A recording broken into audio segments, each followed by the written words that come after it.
A viewer asked me about collecting Italian stone pine nuts.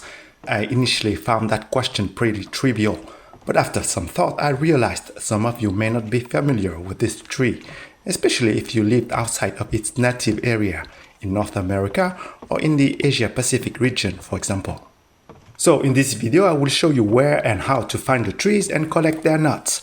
But this video is also about traveling and hiking. Necessary measures to prevent the spread of COVID-19.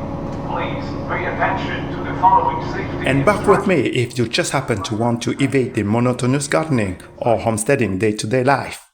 One fun way to collect Italian stone pine nuts is to do it during a hike in a pine forest. As of the making of this video, in August 2025, hiking in a forest is strictly prohibited in multiple provinces of Canada, as Canadians have a tendency to start forest fires, according to local authorities. It is difficult to say whether these restrictions will be widened to the US or other regions of the world, but anyway, the likelihood that you will find an Italian stone pine in a boreal forest is low, if not null. The best bet is a much hotter, much drier, and more fire-prone place where hiking is not prohibited. Somewhere around the Mediterranean Sea, for example. I wouldn't mind southern Italy or the French Riviera.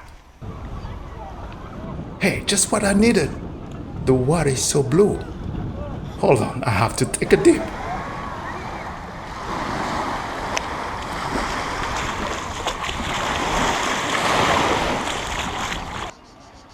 The swimming was great.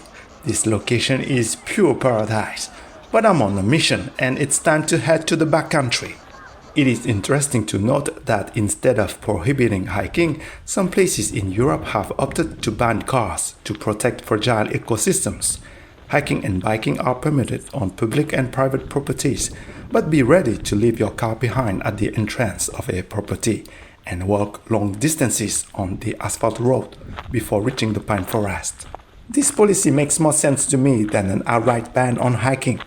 Some planning will make the long walk more enjoyable. For example, it's better to hike early in the morning here and go to the beach in the afternoon. And don't forget your hiking hat. It's about 45 degrees Celsius in the shade.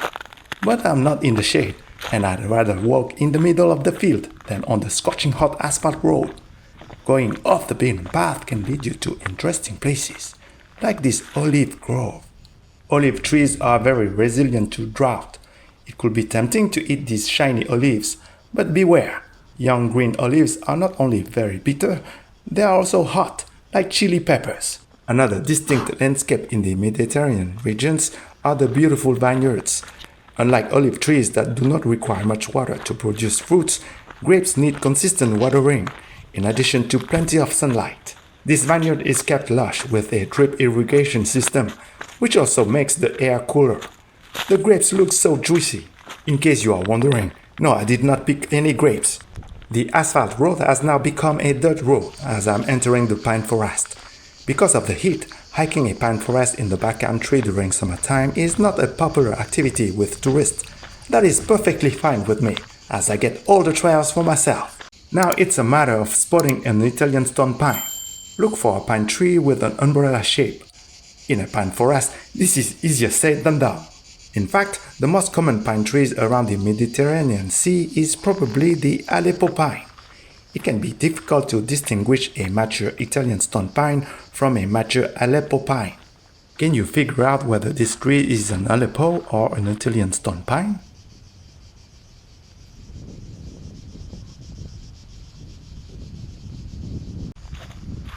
What about this one? The green ball on its branches is mistletoe. Yes, mistletoe can also grow on pine trees. Aleppo pines can easily catch fire, and they often die in a blaze. So it is not uncommon to see Italian stone pines blended with Aleppo pines in a pine forest, as Italian stone pines are more able to survive a forest fire, thanks to their thick bark. Let's leave this beautiful pine forest behind. Italian stone pines and Aleppo pines are also very common in urban areas here. This bark belongs to an Aleppo pine. The pine tree the city planted next to it along the street is an Italian stone pine. Notice how the bark of the Italian stone pine is much thicker. The bark is deeply fissured with reddish flat areas that can easily detach in layers. This is the secret of the Italian stone pine resistance to fire. Another difference between the Aleppo pine and the Italian stone pine is the size of the pine cones. This is an average-sized Aleppo pine cone. While the Aleppo pine cannot withstand fire like the Italian stone pine, its cones are often able to survive a forest fire and release their seeds after being exposed to the intense heat. This trick allows the Aleppo pine to be among the first trees to recolonize an area after a fire. This is a small Italian stone pine cone. Notice how it looks more beefy than the Aleppo pine cone. The nuts inside are also much bigger than the seeds of the Aleppo pine. The Italian stone pine cones also open under the heat of the summer. But because of the way they are embedded in the cone, the nuts of the Italian stone pine often take a long time to fall off. Contrary to the Aleppo pine cones, which, once open, easily release their seeds. More often than not, open Aleppo pine cones are empty. Climbing an Italian stone pine to harvest the cones is not practical, as the tree gets very tall by the time it's mature enough to produce the cones. The alternative is to pick up the cones that squirrels dropped to the ground. Squirrels often only eat the nuts at the base of the cones before dropping the cones. I'm not really sure why. Maybe the cones are too big for the squirrels to handle, or maybe a few seeds are sufficient to satiate them. Also, unless the cones were exposed to the intense heat of a forest fire, they can take a long time to completely dry out and start opening from the base. Given how tough the cones are, maybe squirrels just prefer to snack on the nuts more accessible at the base and don't bother wasting time to crack open the unopened section. The key is to select cones that are not too old. All the cones are usually darker in color, and the resin on them is usually dry. The nuts inside an old cone are often all open. Once a nut opens, the seed inside becomes rancid quickly. It dries out and is no longer viable. Here are some more massive Italian stone pine cones. They have a lighter color, and the resin on them is still very sticky. Be prepared to have your hands very dirty, as the nuts are usually coated with a dark soot-like powder that rubs off easily, unless your hands are covered with the resin from the cone, in which case the dark powder would be harder to remove from your hands, like mine here. Getting the nuts from the cones is quite labor-intensive, which is one of the reasons why Italian stone pine seeds are so expensive.